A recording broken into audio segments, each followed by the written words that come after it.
I've always really been fascinated by the myth of the Tower of Babel.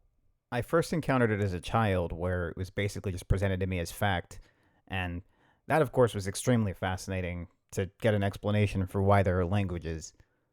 Of course, it didn't take me too long to grow a little older and realize that it was an origin myth. And I think as an origin myth, it's really even more fascinating, as a lot of these types of stories are. Now, from a dramatic or literary perspective, calling it a story might be a little bit of a stretch. In terms of dramatic action or character, there's really not a lot going on in it. As it's told in the Hebrew biblical version, it really only even has one character, and that's Yahweh, or the Hebrew God. And then I suppose you could count the people, as they're referred to, because that's all they're referred to, as another character. So I guess maybe it's got two characters, and in that sense, it's balanced as a story. There's a protagonist, there's an antagonist, and God's the antagonist, which is already interesting, especially coming from a monotheistic religion. Now, there's a lot of talk about this story not originally being from the Hebrew tradition, which is probably entirely possible. There's a story, I think, from the Sumerians that has a somewhat parallel structure, but actually ends with a magic spell being cast to restore all human languages to one language. So it's not exactly the same story. At least that's to the best of my knowledge. I'm certainly not an ancient historian. In any case, what I find so interesting about this as an origin myth is, first of all, looking at what an origin myth is. There's a kind of inherent implication in origin myths that the way things are is not the way things have to be. That's kind of an unstated, unconscious premise of every origin myth. To explain why things are the way they are now, to explain how things got to be the way they are now, is to start with the assumption that the way things are now is not inevitable, that there was other ways things could have been, that in fact in the past maybe things were different. And the Tower of Babel story does this quite concisely. Even the very premise of explaining why there are multiple languages starts with this, I think, perhaps sort of innate, primitive human fascination and longing for communication. Why is it so difficult for us to communicate with each other? Why does language that seem intuitive and self-explanatory and natural to one group seem like alien babble to another? Another interesting thing about this story is that it also carries in it this sort of, again, more or less unstated assumption that when people are separated by language, they are separated as communities and societies as well. Now, there's also other stuff I like about this extremely short story, and it is very, very short, start to finish. Stuff that's maybe not necessarily directly related to language. It seems to preoccupy itself with the actual building materials used in the tower. It goes out of its way to say that bricks were made and baked and used in place of stone, which is interesting because it seems to have a kind of technological underpinning. By explaining that bricks were used instead of stone, it's implying that this is a point in time where in the past stones would have been used, but humans are starting to build things other ways. So it has kind of an evolution of technology, evolution of society, urban planning development angle to it as well that's very fascinating. But that's not really what I want to talk about here. In outline, in its most basic telling, here's the story.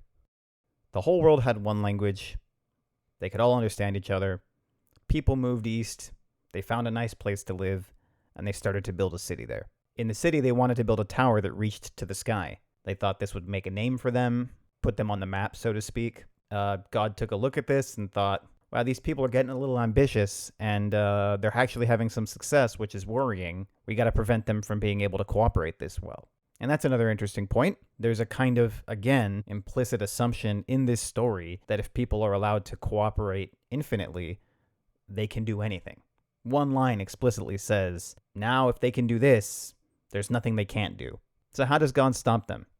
Bear in mind, this is as I'm transmitting it to you from the Hebrew Old Testament, and that's a God who can turn people into pillars of salt, cast down fire and brimstone, could really do anything to stop this. But what does God do here? Stops them from being able to talk to each other.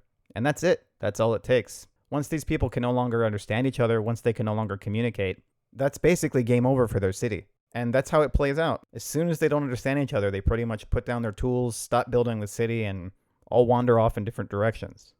Now, as this story is dramatized sometimes in kids' Bible cartoons and other places, such as, some I saw when I was a kid, it's shown a little bit more dramatically. People start to fight or riots break out or some things like that. But as it's told in the text, it just says they stopped building the city and they were scattered over the face of the earth. So this has always been a myth that the more I think about, the more I feel there is to unpack about ancient people's views towards what a community was, how groups identified themselves, the power of cooperation and communication, and the dangers involved with not being able to communicate. And as we today in the 21st century, for probably the first time in human history, reach a level of actual global interconnectedness that has been the stuff of fiction and myth in the past, I think it's very interesting to take a look at, how little some of these ways of thinking have changed and how applicable they really are to reality. Can a group of people who can't communicate with each other be a community in any meaningful sense? Is a shared language basically the cornerstone for a group identity? Is communication and mutual comprehensibility really this kind of cheat code to cooperation and people being able to work together to accomplish anything? And finally, if God or just the laws of physical and geographical and psychosocial reality have decided that humans will never really share one language perfectly and be completely unified that way, is there anything really humans can do to challenge that or overcome it? I wanted to make a podcast about linguistic groups. Specifically, I wanted to make a podcast about people living between one linguistic group and another, or living in two linguistic groups or more at the same time. People positioned in their day-to-day lives or experiences to see this thing that most of us usually take so much for granted as something really much less straightforward than it can seem at first. As a native English speaker myself, I've always thought that this is a topic that we in the Anglosphere, so to speak, the native English-speaking world, often don't really have to contend with to any depth.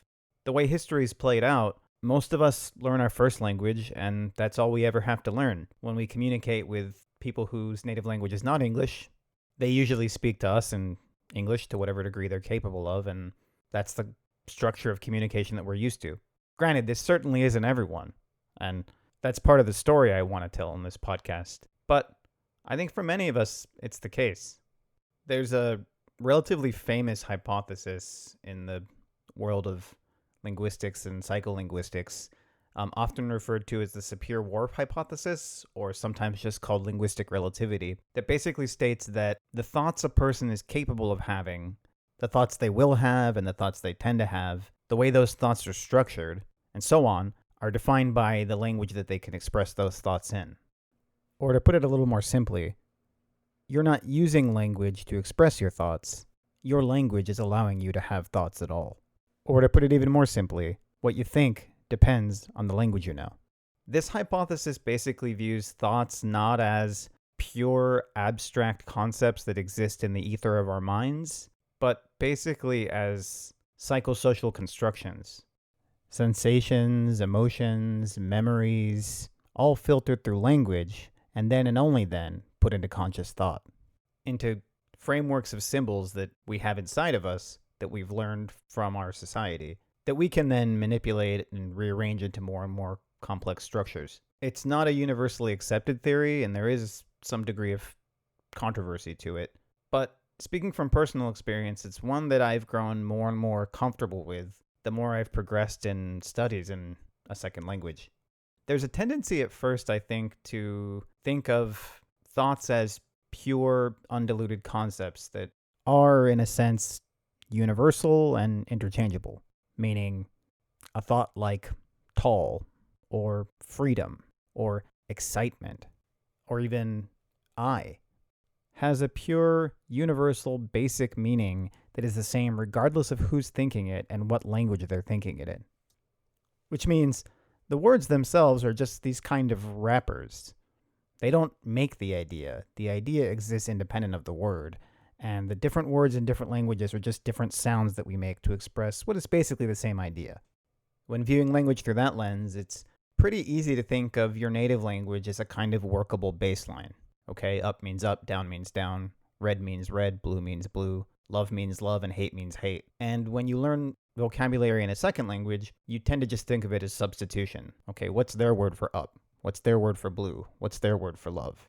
But for anybody who's really progressed very far in a second or third or fourth or whatever language, it pretty rapidly becomes clear that this is not at all how it works. This can take longer to notice in languages that are very similar and share close historical roots. Say, for example, if you're a Germanic language speaker like English, learning another Germanic language like Dutch, or a speaker of a Latin-based language like Spanish, learning another Latin-based language like Italian.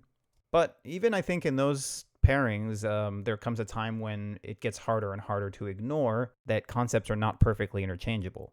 And if you're learning languages that are much more distant, historically speaking, like English and Japanese, you have to contend with this reality pretty much right away. And going through this process really recontextualizes your native language for you. Things that seemed obvious and natural and almost primal suddenly become very obvious as cultural constructions and social inventions and products of arbitrary historical developments. And this can be uncomfortable to think about. Personally speaking, I've known monolingual native English speakers who seem to almost take offense at this hypothesis. I mean, really buck against the idea that, no, my thoughts do not come from English. I put my thoughts into English. My thoughts come from me. But again, this is not a universally accepted theory even among professionals in these fields. And I don't think these complaints are necessarily invalid because there's still so much we don't know about how these mental processes work. But I think this kind of question and this kind of tension that exists between the two viewpoints, which are themselves really both based on lived experience. I mean, having gone through the process of learning a second language, like I said, I am inclined to just kind of naturally agree to some level with the Sapir-Whorf for linguistic relativity hypothesis. It feels to me like a lot of our thoughts do come from the language and not the other way around. But of course, it doesn't feel that way all the time. And having been more or less monolingual for a good portion of my life, I certainly sympathize with the feeling that language is just something I'm manipulating to get these deeper, purer, more perfectly abstract thoughts and ideas out there. Now, I could wax philosophical about this for an hour, probably. Not that it'd be interesting to listen to, but that's all I could do. I certainly couldn't get any deeper into the science of it without a great deal more research. But this is not a science podcast, and it's not really meant to be a podcast for me to sit here alone waxing philosophical either. I've decided to call this podcast the Tribes of Babel, because that's what we are. Tribes, scattered, unified, defined, and separated by our ability to communicate with each other, or lack thereof. I wanted to build this podcast and the story it tells out of conversations with a variety of people in a variety of different situations, basically talking about their relationship to these questions, these ideas, and their thoughts and experiences on them. Now, this first season, unfortunately, is incomplete. I started recording it now over a year ago, and it was more time-consuming than I thought to arrange these interviews and convince the people I wanted to sit down and get on mic with me. In the midst of that, the coronavirus hit. And then between lockdowns and travel bans and all the other stuff going on, that got even more difficult. I was lucky enough to have a few really good conversations for this first season, and because I didn't want to let those molder on a shelf somewhere, I figured I'd release this thing incomplete and just give it a chance to be heard. This first episode is a pretty simple one. It actually started with my wife and I sitting down to kind of test out the mics and the recording setup and see how that went. And we got into a discussion of some of the basic ideas that had inspired this podcast in the first place. I got to sort of practice my interviewing skills on her, which are not too terribly graceful, a bit clumsy at times, but it was a conversation that I was happy I got on record, and I think it's a decent soft start to the series of conversations that make up the story of this first season. So thank you for listening. I hope you enjoy, and without any further ado, here's episode 1 of season 1 of the Tribes of Babel podcast.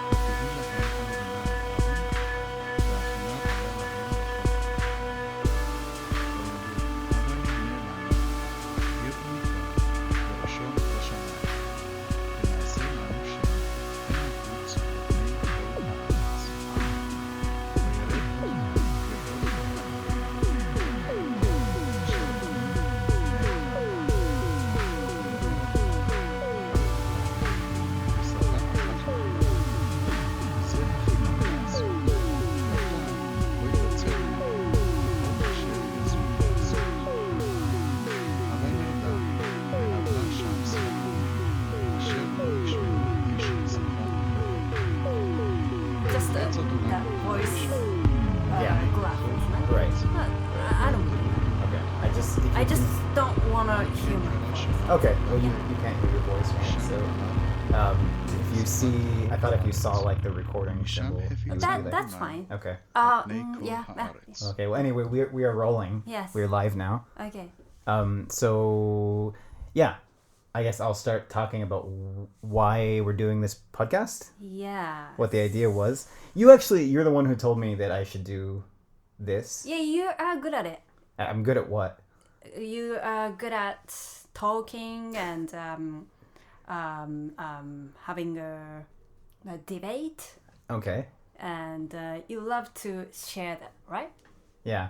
Yeah. Yeah. So- It's interesting. I like to think. And you had experience, right? Yeah, I prefer to have a discussion rather than a debate because I feel like a lot of news and a lot of podcasts now. Well, I don't know a lot of podcasts, but a lot of stuff out there is like debates. It's like A versus B. I don't really want to do A versus B. Not all the time. But... Just in case, I'm not good at speaking English, so I just know that word. That's debate. it. Okay. Yeah. Sorry, I didn't mean to criticize your use of the word. Okay, I just wanted to clarify. That's actually a good transition here. So, can you explain why we're speaking English today? Why? Yeah. It's Sunday, and we have a rule. I speak English every Sunday, so to improve my English, and yeah. Okay. So that's why it's Sunday. So why? Yeah, this is why we are speaking English. And how long has that? About almost 2 years. Almost 2 years of this rule. Yeah. Isn't it? Yeah. Yes. Before this rule, or like the rest of the week, what's the rule? In Japanese, we speak in Japanese. Yeah, we speak in Japanese the rest of the week. And before this rule, we spoke only in Japanese. Recently, we tried an experiment with it with more than 1 day a week, right?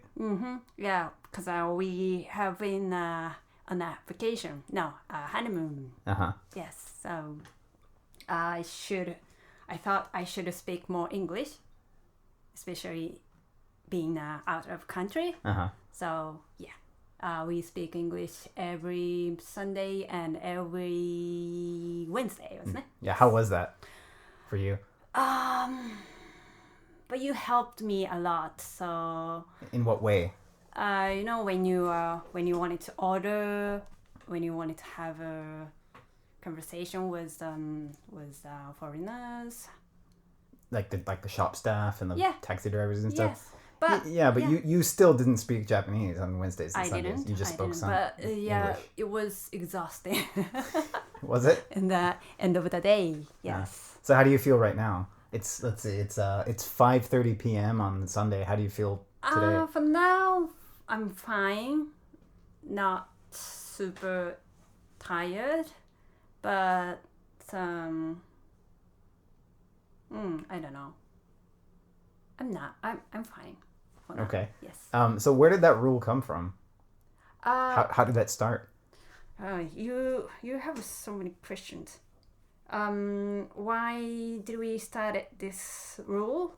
Because I met your family 2 years ago, and I totally couldn't speak English with them. I think that's an exaggeration. I think you could speak English, but you weren't happy with your English. I wasn't, and I thought I should more improve my English, because in the future we're gonna meet our family together. Yeah. So I have to translate, for my family. Yeah. To have a conversation with each other. So I decided to speak English even in Japan. So yeah, I made a rule, and I made a promise with your mother. Oh, did you? Yes. You told her you were going to do this? Yeah. I don't remember. Was I there? Yeah, when we are on our way to airport. Oh, really? Yeah. What did she say? Oh, yeah. I shouldn't say that, because I remember why you don't remember. You can say it. Really? I wasn't... You were fine. I was what? You were high. Yeah, I was in California. Yes. I live in Japan, so once in a while I get to go back to California. It was legal. So can you say that in Japan? I didn't do it in Japan. I know, but I don't know. Maybe we'll cut this. Is it okay for you? Maybe we'll cut this part off the podcast. I don't know. I think it's fine. I wasn't hurting anybody. I wasn't breaking any laws. Technically, I think. Yeah. Yes. So I think that's fine. Okay. Yeah. Anyway, yeah. So that may be why I don't remember. It could be that I was high, and it could be also that we were on the way to the airport, and I was thinking like I got to remember to get rid of this before I go into the airport because it's fine to have. No, you were relaxed. I was super relaxed, but in my head I was like, don't forget to throw that away or give it to someone before you go into the airport because you cannot take this into the airport. Yes. Yeah. So see, I'm responsible. I'm responsible. So yeah, Okay, so yeah, anyway. So that's maybe why I don't remember. So that was during that drive then. Yes. What did you told my mom? Like, yes. I told her. And what did she say? And then, wow, that's great. I'm pretending her. Oh yeah, go for it. You can do my mom as a character. Wow, that's great. What did he say? I'm proud of you so much. Okay. Yeah. You'll be fine. That's it. Pretty standard mom stuff. Yeah, that's interesting. So it's interesting. I didn't realize that you had talked about that with my mom. Oh, there's going to be some background noise there. Whoops. First time recording. Well, it's interesting that you talked about my mom. Talked about that with my mom because she's another person. Yes. That's like she didn't. I told her about this podcast idea after we had already talked about it. We'd already come up with it. But she's another person whose sort of life experience and her view on things kind of is another. You were a big inspiration for wanting to record this, and so was my mother for the reason that my mom's native language is Spanish, right? She was born in Mexico and she grew up in Mexico until, I think she was, I always forget if it was like 6 or 8, but around that kind of early elementary school age when she went to the U.S. Yeah. And there's recordings of her when she was really, really little, like barely able to speak English or not able to speak English at all. Like the one her brother and her sisters always make fun of her about because they were all born in America, right? But for her, there's one recording of her as a little girl going, "I don't know nothing," like exactly like that. So everyone always made fun of her for that. But if you meet her now, she has no accent. Yes. You'd never know English was not her native language. Yeah.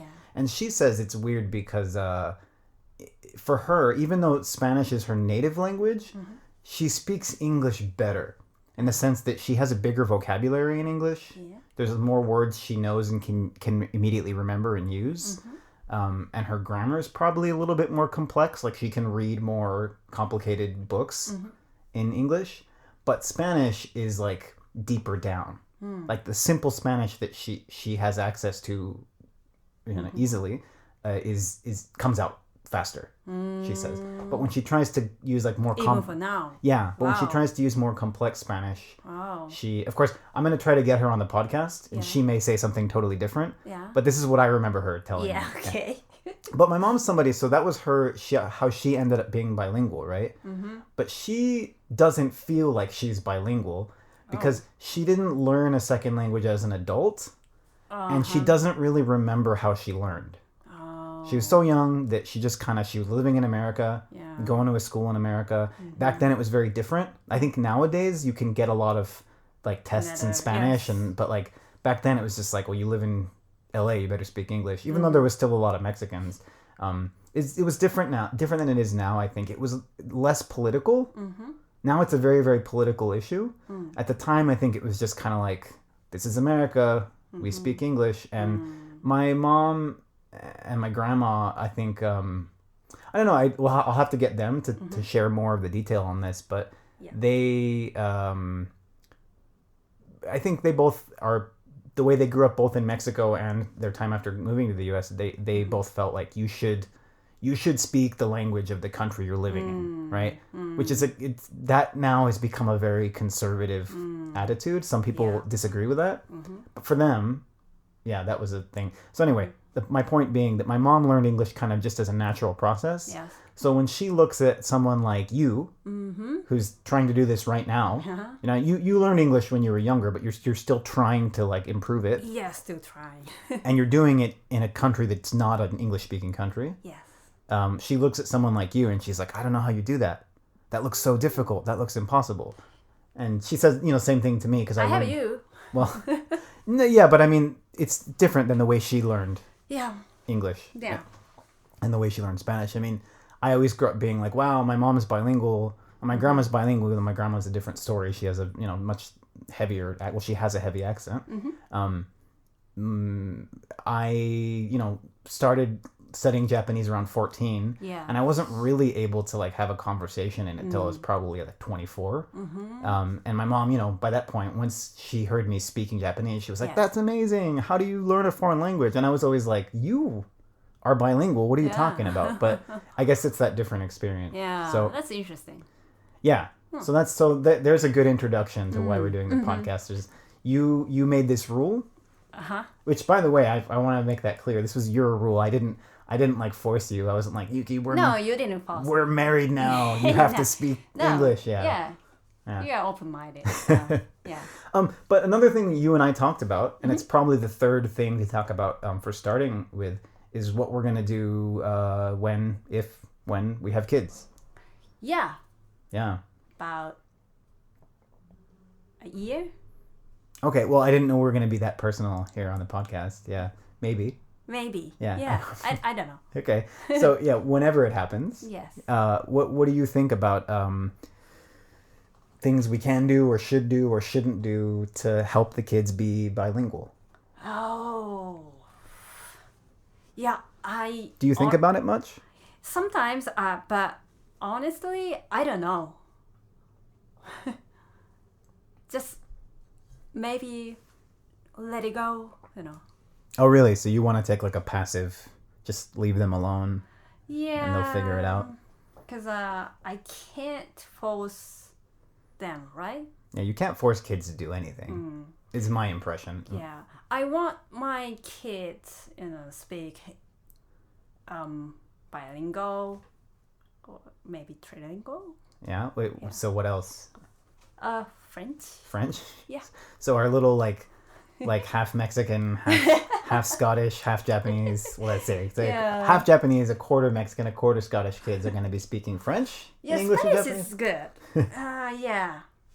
So maybe, how do you say full language? Quadrilingual? Quadrilingual? Yeah. That'll be perfect. Okay, I think at that point you can just say multilingual. That's probably fine. Okay. Yeah, multilingual. What why French? And how are you gonna, if you're just gonna leave them alone with English and Japanese, how are you gonna get French in there also? You just hope they stumble upon it? Yeah, we can travel there. Okay. And the kids love that place, and they might say they want to learn Okay, French. so you do have a strategy. Your strategy is take them to France. Yeah. Okay, what are you gonna take them to France and have them do? Where are they gonna go in France that's gonna inspire? And how old are they gonna be when they first go there? Yeah, good. What's your plan for this? Yeah, you know, in France, for me. Oh, sorry. No, it's okay. I'm sorry. Just I'm what making happened a there? noise. She's rubbing her jeans, and the microphone sensitivity's turned up super high. Sorry. No, this is our first time doing this, so I Okay. think I've probably done the same thing. I need to, you know, concentrate English. You need like a fidget spinner. Yeah. Hand spinner. Yeah. So, what's the strategy?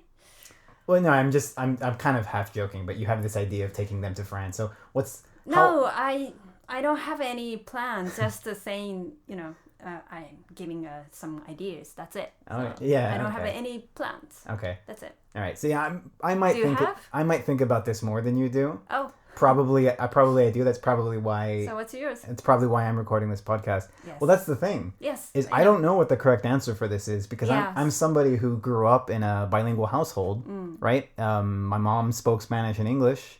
My dad was not bilingual, but I was around both sides of the family a lot. Yes. And on my mom's side of the family, we would go to Mexico at the peak, like once a year. Wow. Right? And sometimes for a long period of time. Yes. And I would be around all my relatives in Mexico who only spoke Spanish. And there'd be these long, you know how it is when you go back to, when we went to America and you visited my family. Yeah. When families get together and they don't see each other often, they just sit and talk and talk and talk and they talk. talk so much. Yeah.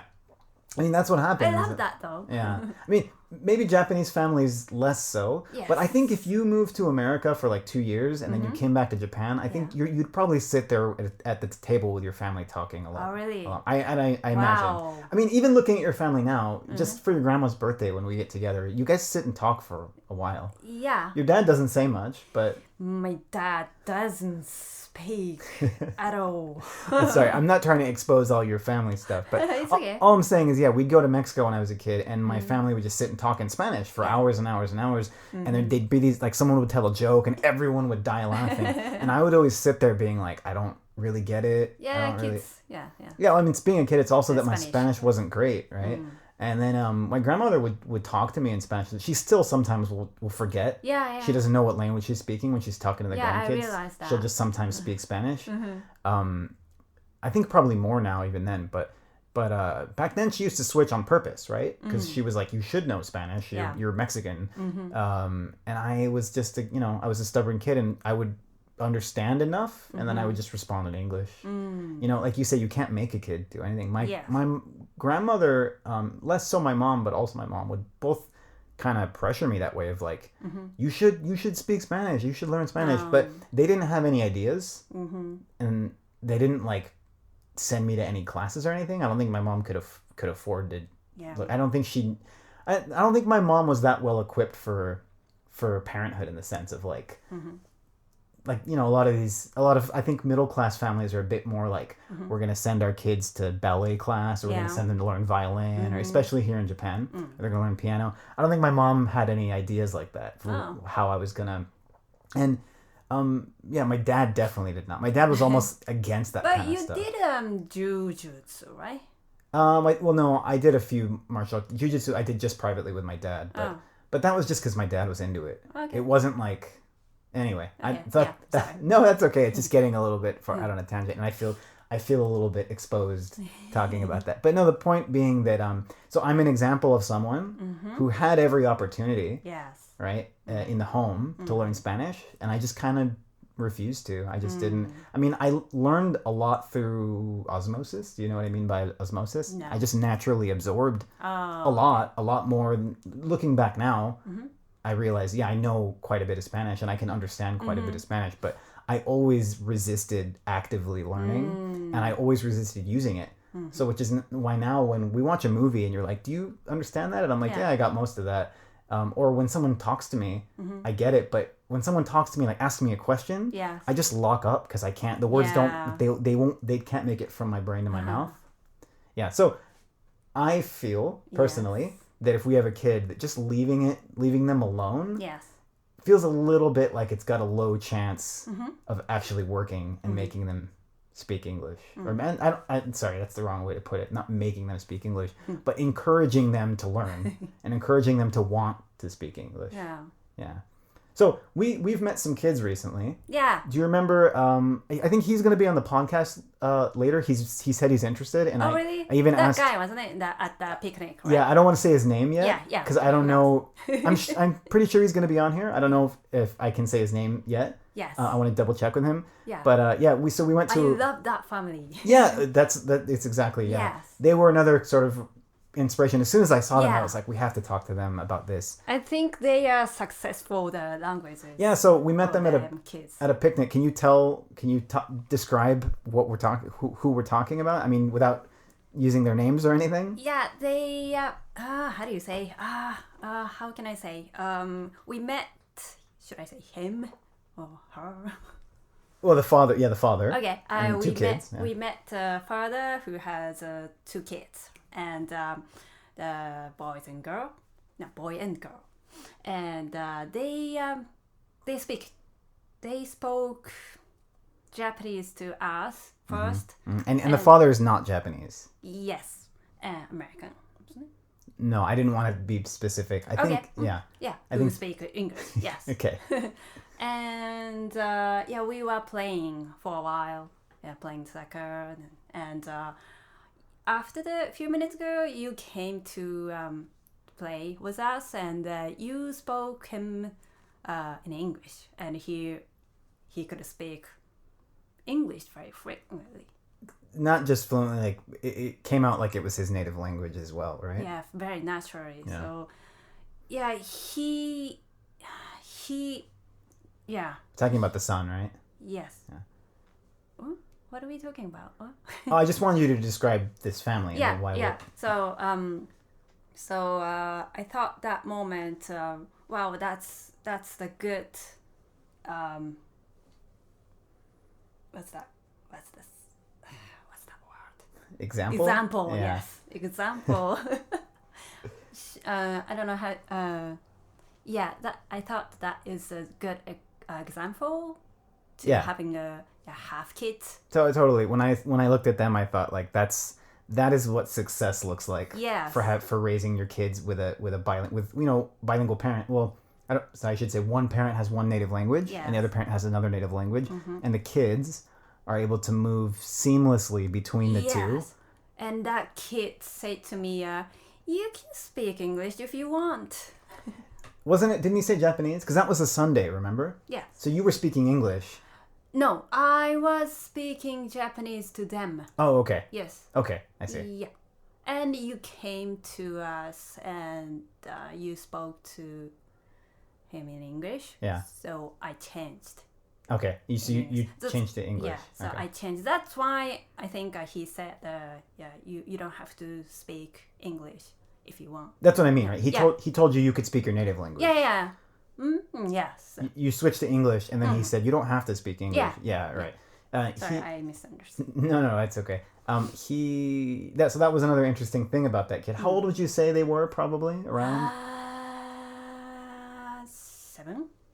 7, and probably the little girl was like 4 or 5. Yeah, maybe. I guess. Well, maybe. Hopefully later we'll have at least the father, maybe the kids on the podcast, and we can get the details. Yeah. But I thought that was an interesting comment from him when he told you didn't have to speak English. Yeah. Because we were reading that thing about kids that grow up bilingual, that it's an empathy builder, because they're able to look at other people and go like, what language should I speak with this person? What language would make this person comfortable? Yeah, he has good,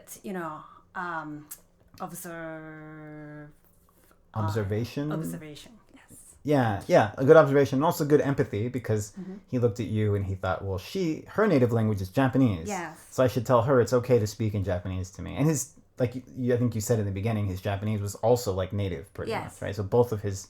Totally fine. Yeah. So that they were another. So that's like, to me, that's the target. Yeah. That's the target mark. And I asked him, and I won't say too much because I'm hoping that he'll be on here and he can go into more detail. But what I did take from talking to him was he said, like, man, I spend a big percentage of my time and my money every year just making sure that they spend some time back home. Oh. And he said that's it. Because like, you can send it.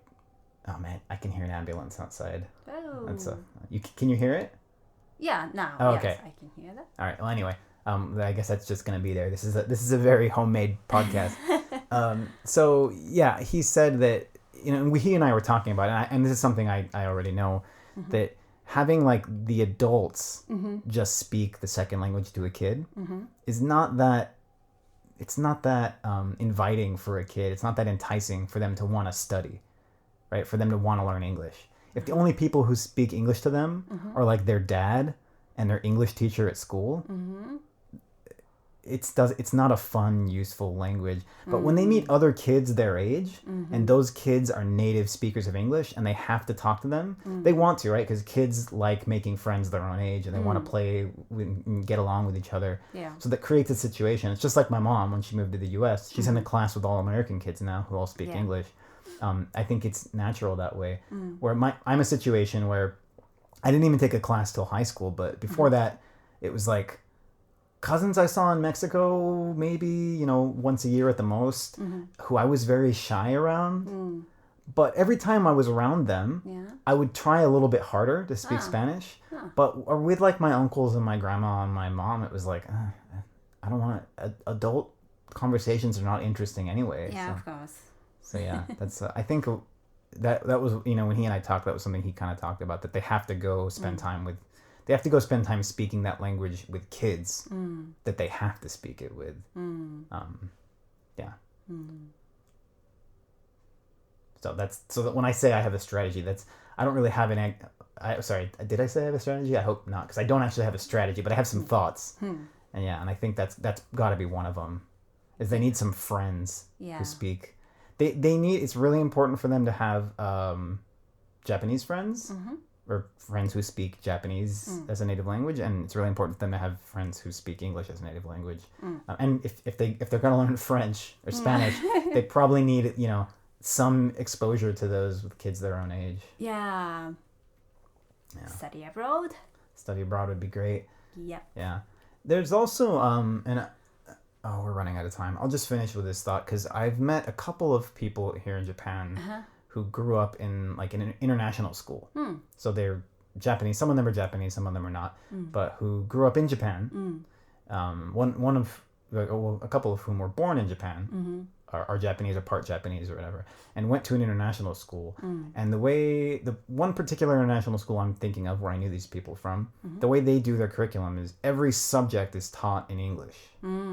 So it's basically like this particular school, it's a Canadian style school. It's basically like going to school in Canada, but Japanese is a mandatory language class.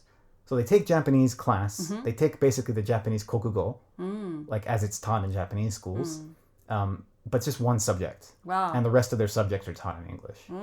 And that's an interesting approach. All the people I've met from that system are bilingual. And I think that single class in Japanese is different than if they did it in Canada, because when they leave school, they're in Japan. But I feel like all of them, while they're bilingual, while they're very fluent, I feel like all of them are not native sounding in both languages. Really? Yeah. There's definitely... I don't know the difference. I've never seen that. The first person I met like that, and I can't go into too much detail about her because I have not been in touch with her for a long time, and I don't have her permission to talk about it on the podcast. But she's part Japanese, and her family's been in Japan for many generations. And if you looked at her, you just think like, oh, Japanese girl. Because the percentage of her background, it's not Japanese, is also East Asian. So, so the first time I met her, because we were coworkers, we were like walking to the elevator together, and I just said something to her like, "Otsukare-sama," like, and then I just said like, "Ima kara kyukei desu ka?" or something like that, and she just like froze up and looked at me and was like, "Really?"